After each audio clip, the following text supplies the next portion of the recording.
Good morning, everybody. Happy Friday. You are going to have an amazing day today. And I know my husband and I will because we are so excited to see baby Benitez today. Um, you should see your scores in Power School along with a letter grade. I want you to know that that letter grade is not something that is final. It's not something that's going to stay there forever because we are just starting school. So for some of you, it might be a little bit of a surprise. And it does reflect right now what you are understanding in the book, but also if you're reading. Those of you who have low scores, we are really concerned about because if you're having repetitive low scores, that either tells us one, you're not carefully reading, or two, you are really struggling with understanding what you're reading. Maybe you're just reading the words, but you're not taking it in.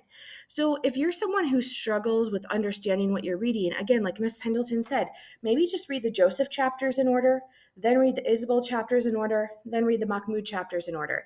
And if you're one of those people who is repetitively getting low scores, you should be putting Post-it notes in your book without me telling you, because if you're struggling to remember what you're reading on each page, I would be making a Post-it note for each chapter of what was the most important thing that you learned from that chapter and slapping it in that chapter.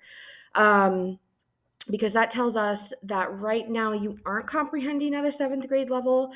We do know that it is difficult with the three different timelines and with the three different characters, but we also need to make sure we're doing our best and actually reading with our notice and notes in mind and with our really just with our brains setting our own intention for the day.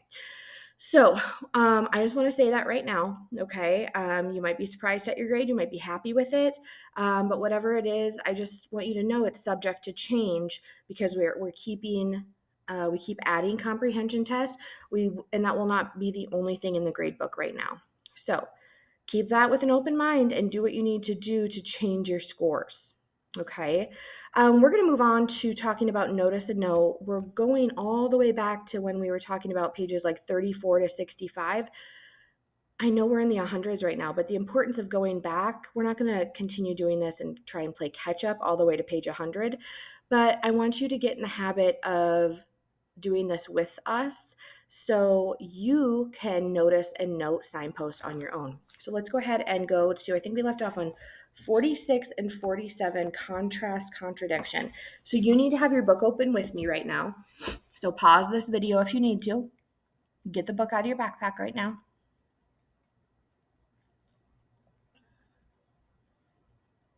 And a pencil and a Post-it note.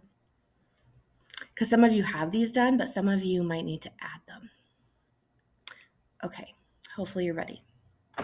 Let's go to page 46 and 47. So do this with me. Okay, you're moving to that page. This is Isabel's chapter, and this is when she is going to sell her trumpet and her kitten. And at the bottom, Isabel says, I need gasoline. And this guy who she knocks on the door says, is that so? Well, I need money. And she goes, well, I don't have any money, but I have this. And she holds out the trumpet. She regretted that its brass was a little tarnished, but it was really the most valuable thing she owned. And so he takes it. And this is a contrast contradiction because she is selling the most valuable thing for her, which was the kitten and the trumpet, in order to sacrifice that for her family to leave Cuba.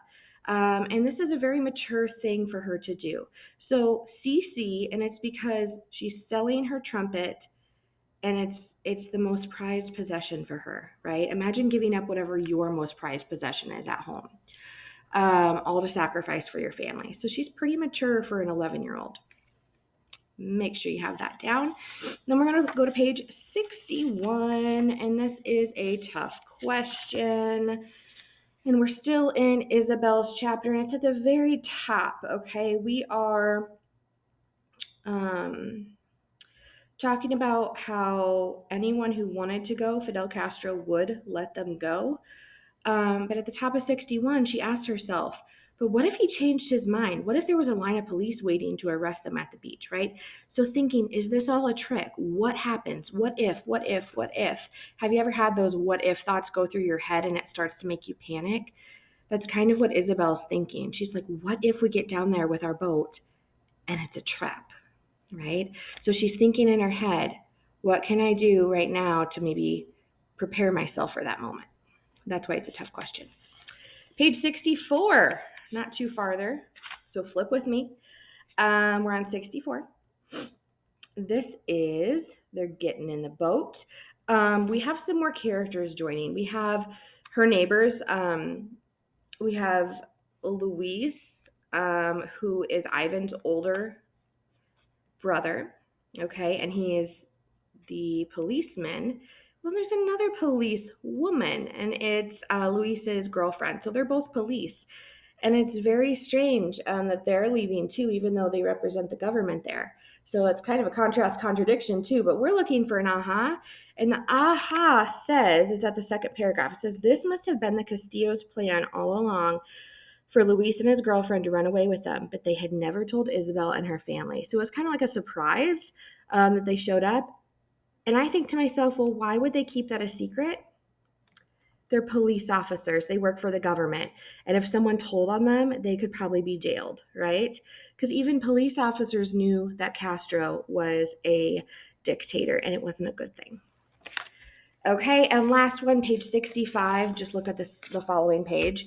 And it's a tough question. Isabel's father gets kind of heated in this moment. He grabs Ivan's dad by the shirt, like lifts him up, and he's like, what are you playing at, letting them on board? He demanded. What if they follow us? What if they send a Navy boat after us? You've put us all in danger. So he's kind of thinking, why on earth would you let your eldest son, who is a police officer, and his girlfriend, who is a police officer, on board? Because if they notice they're gone from their job, they could send government officials to find them, right? So it's a dangerous situation. Okay, pause, obviously, if you need to go back, if I'm talking too fast and you need to add these. But we're going to go on to Mahmoud. So let's backtrack, and I'm going to give you a second to go back to page 50. And I just have to remember what's happening here on page 49.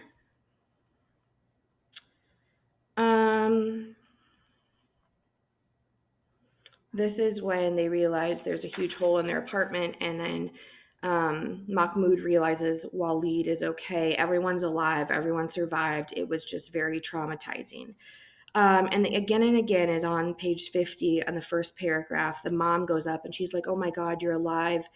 And she keeps saying the word alive. You're alive. They were alive. They were alive. He felt tears come to his eyes and wiped them away. So the word alive is being repeated again and again. Why is that important? I think it's because it's also an aha moment. Like she's realizing, thank the Lord, my family is safe. I didn't think that would happen. That would be the outcome. So I think it's important that the mom realizes the little family that I have left is safe. And then we go to page 51, and at the bottom of 51, there's an aha. It was very traumatizing, and as they're kind of like getting themselves up out of the rubble, with a jolt of surprise, Mahmoud realized this kind of thing did happen every day, just not to them until now. So that's when they're like leaving the apartment, yelling at the neighbors, everyone get out, get out, get out. And Mahmoud kind of like has this like daydream, like a nightmare really. He kind of just stands still and kind of dazes off, and he's like, oh my gosh. He's like, this stuff happens every day. I just never expected it to happen to me. So I kind of think like if you ever hear bad stories on the news and you're like, oh, I feel so bad for this family, or I can't imagine this happening to anyone, but you don't ever think it could happen to you. That's kind of what Mahmoud is thinking, but he can't believe it did happen to him.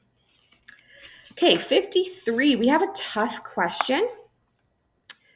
And it says that he's not sure what they're going to do, right? They're kind of getting the neighbors out of the rubble. They're going back to different parts of the apartment, and Then they get outside, and at the top of 53, he looks at where his apartment had been, and it wasn't there anymore. The whole thing had crumbled. And then his tough question, it's a really good one. What would they do now? Where would they go? They're desperate. Like, they have no clue what's going to happen to them. Their hope is gone at this point. Almost finished. Two more. Follow me on page 54 and 55. So page 54 is a contrast contradiction. This is when they decide, you know what, we're going to go to Germany. We're going to sell the car and make our way north to Germany. They have to get to Turkey first, then Germany. And Germany is really far from Syria. And it's Mahmoud's father's idea. He's like, I saw on TV they were accepting refugees. We can stay there until this is all over. And all Mahmoud says is it's cold in Germany. And his dad, in a very serious situation, says, do you want to build a snowman? It doesn't have to be a snowman. Okay, those of you who have seen Frozen. He's making a joke to try and lighten the situation, but it's not really the proper time to do that. Like, it's a very scary time. I doubt any adult would be like kind of cracking jokes, but at the same time, they're used to seeing these things happen. They just didn't think it would happen to them. So it's kind of nice that dad is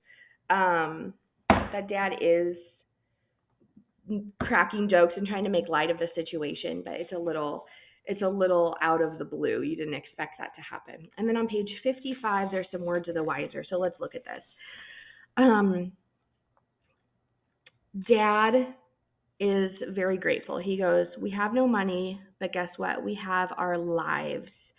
And he looks around at his family and he says, we've spent too much time talking about it and not doing anything. It's not safe here. It hasn't been for months, for years. We should have gone a long time ago. We have to leave now.